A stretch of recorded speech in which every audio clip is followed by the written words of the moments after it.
आपने कभी न कभी तो डकार तो जरूर लिया होगा। क्या आपने कभी यह सोचा कि डकार क्यों आता है? या आपने सोचा भी होगा कि डकार आने का मतलब खाना खाने के बाद पेट भर जाना? लेकिन नहीं, चलिए जानते हैं। मुंह से सांस लेना। जब हम रनिंग या एक्सरसाइज करते हैं तो आमतौर पर नाक की जगह मुंह से सांस ले लेते हैं।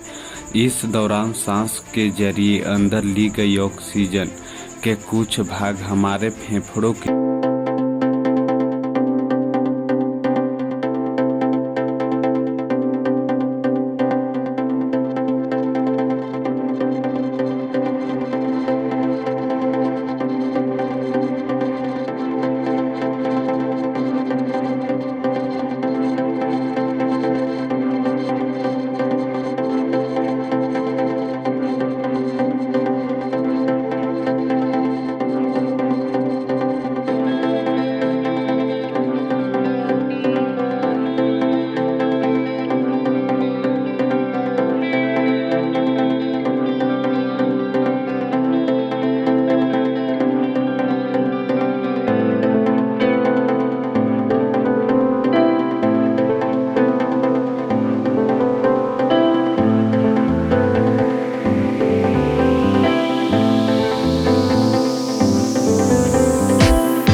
और हाँ, कमेंट करना ना भूलें।